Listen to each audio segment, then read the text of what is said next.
for 20 rooms. Okay, there is also a block of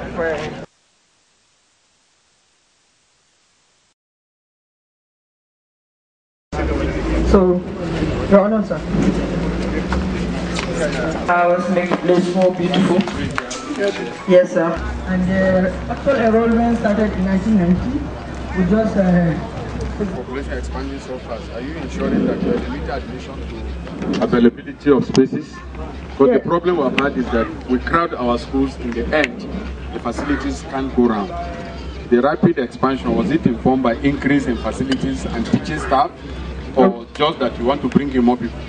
Well, sir, schools, all the 6 schools that we have in this, because we have School of Education, Technical, Science, Vocational. Expansion is not a problem, but why is this expansion informed by increase in facilities which you now consider need more people, or it's just for the purpose of bringing in more people, which has been the problem? Yes, sir, both factors apply here.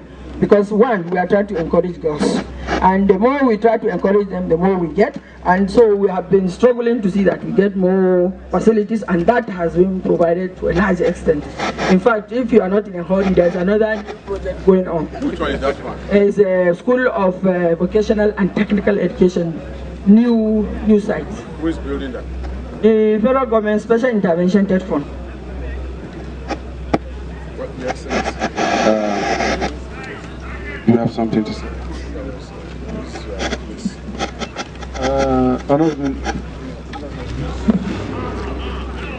Honourable Minister Information, Honourable Minister Works, Honourable Minister Environment, the Provost and Management of the Government Technical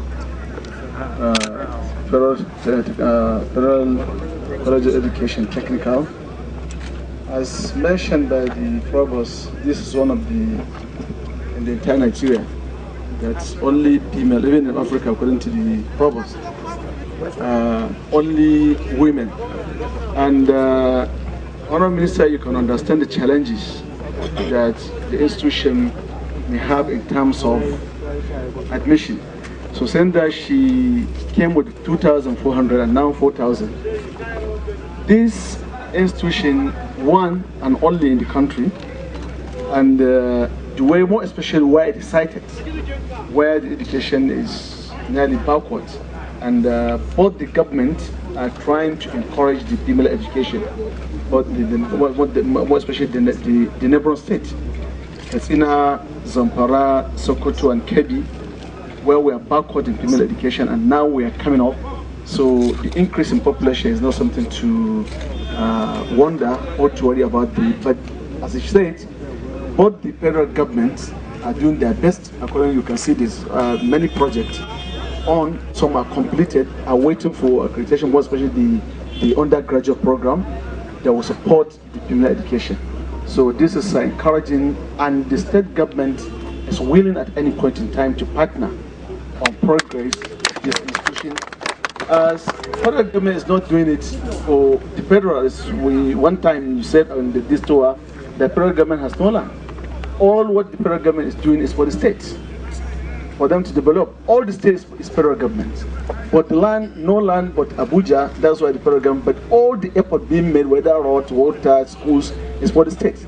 So therefore, the state government is ready to partner with this college for infrastructure so that they can get more and more admission for many of the challenges. Thank you. By most distinguished Minister of Information, Honorable my dear Prime Minister for Environment, ladies and gentlemen, I'm talking as a proud son of the soil. If there is anything that brings us out different from other states, it is this institution. The Provost, the academic staff, and the students are making me proud anytime I talk about this school, either in private or in the Federal Executive Council. Mr. President has carefully identified women as very big pivotal sector in our economy. The Minister for Environment can bear me witness. The 35% affirmative action by the President, this is a clear testimony to what the President is trying to do for the women in the future. The university that has recently been approved for us here in ZAMFARA State, this is just like the raw material to feed it into the university. We have them, we'll continue to support you, and we also thank the ZAMFARA State government for the support they are giving us. For us in our ministry, we'll continue to do everything possible to make this a success. I'm very proud of it. Thank you. My colleagues, the ministers, let me start by saying Alhamdulillah. I just want to make a few remarks as a teacher myself. The provost happens to be not only my sister, she was also my classmate. We've gone back well over 40 years. So I know the quality, I know what she can do. So on behalf of Professor Rukaya, I'm here by co-option. I came on environmental issues. I want to say, Dr. Abubakar, I'm very proud of you. We didn't expect less. And I want to call on you that in view of the topography of this place, we need to address desertification very quickly. Your structures should have the plants coming up now, so that by the time they are done, the trees are there. We also notice you need to do much more in landscaping. I want to call on the staff that no matter how good the structures are, the quality of input is important. And I do know that she's a strict disciplinarian. Sometimes maybe some of the men might feel the woman is too hard. But I want to assure you that if you put in your best, particularly considering the quality of what we have on the ground, the output will be worth what we are expecting. Your Excellency Governor, we thank you very much.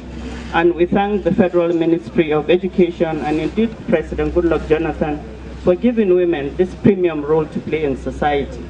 Once more, congratulations, and we look forward to employing the products of this institution in the near future. I also hope I will have another one in my state. Thank you. College. Your Excellency, let me say that my colleagues have said all that needs to be said on behalf of the federal government. We are going around to see progress. That's the purpose of this talk. And because my colleagues sit in Abuja and say nothing is going on, no work is going on, we write all manner of things on the pages of newspapers. As you go around, I hope you're informing yourself properly so that you can inform Nigerians the kind of work that government is doing at different levels. So it's important. We are only reporting politics. We're not reporting progress, we're not reporting education, we're not reporting economics, we're not reporting roads, we're not reporting infrastructure. We just believe that if anybody can make a hell of noise politically, then it's the front page story every day. This is what is, just look at this college, look at the number of projects that we have seen this morning. And it is all over higher institutions in Nigeria. All of them. There is no school you go, whether it is state-owned higher institution or federal-owned, that federal projects are not going on. None. When we went to KB, you saw our projects in the state university, almost equaling that of the state government. When we went to College of Education in Akwanga in my state, you saw that most of the new projects going on there are projects of the federal government. It's a state institution. So you went to, what do you call it, the Polytechnic in Auchi. You saw the projects. You saw the Polytechnic at Apipo. Federal Polytechnic, Kano Polytechnic at Apipo. Now, University of Benin, 48 new projects. 48 in one university. You saw University of Jos. Everywhere we have gone, people can see the comprehensive programs of transformation that are going on. Yes, we can do more. And the president and all of us are even raising new funds now to address infrastructure in most of the higher institutions. But the reality today is that at no time in our history in recent years has the federal government been able to put in new structures in all the higher institutions around the country as it is. We went to the Polytechnic at Benin also, remember? Waziri Federal Polytechnic. And you saw that we are equipping 51 polytechnics at the same time have been completed with modern equipment for training of students. 51 polytechnics, state and federal owned. This has just, with 15 billion, this has been delivered. So I think honestly, we are not being fair to our country when we continue to underreport. And then we just follow politicians. The politicians are competing for power. So what we do is to condemn each other so that you look better than the other person. You know, but the press must go to set the agenda. The press must set the agenda and report the actual progress on ground. This is the this is why we are doing this talk. Before now, you see also governors are condemned. There is nothing happening. You know, before we went to KP, did you know what was happening there? Yet we have correspondents there. They don't report. They don't do anything. We here in ZAMFARA, look at what we have been seeing since yesterday, and we have not gone around yet. It's still on. So I think honestly, democracy is working, and that no matter how slow democracy might be, you can't compare military rule to it. Nothing you can be compared. If we have been having this going on in this country since 1960, if the military didn't come and rudely suspended our development, but military rule is actually suspension of development. If it didn't take place, this country today would be far better than South Korea and other places. In the last 13 years, look at the progress that has been made. Everywhere, people are working, local governments, everywhere. So, but the media have a duty to report this progress to the people of Nigeria. Impartially. A good road is not partisan. Nobody shows a party card to go on a road. You know? So I think it's important we emphasize development so that politicians can do more. When you write and say, well, yes, this is not doing well, but this is doing well, then the person will do well. But when you just sit and completely condemn, look at who are coming here. Maybe this is the point to say it. One newspaper site in Abuja and say, hey, journalists stranded in Gusau, northern governors, northwest governors don't support good governance because federal government is not doing anything in the northwest. Now this is just here. Check between Benin, Kebbi and now. How many federal projects have you seen? This is all politics. People are just writing politics. They are not doing journalism. And the governor was with us. And the governor was with us. We were coming from Abuja when we read that Maku has abandoned journalism. And the governor has... that's the kind of journalism that is going on. And I'm saying so as a member of this profession, an active participant. I think we need to improve on our profession. We need to improve on our profession. We need to be less partisan. None of the paper may have its political objective. Just like, but once you become a journalist, you're a professional there in that paper. You're not supposed to just report the sentiment of the owner. Maybe he has set up his paper for politics. But if he employs you as a professional, you must have the due process of what is true, what is fair, what is just, you know, and balance.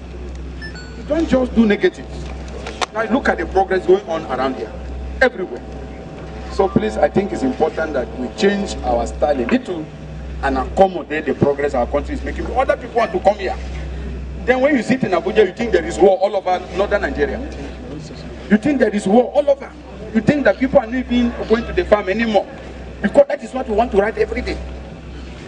But look at here, look at calm, look at peace, look at people walking, look at youth. It's not everybody here that is carrying an explosive. People are walking, they don't even have to walking. So we just condemn our country completely. We just condemn our country because we have a pen in our hands or a camera. I think we need to do more to balance report and give this country some respite. Thank you very much.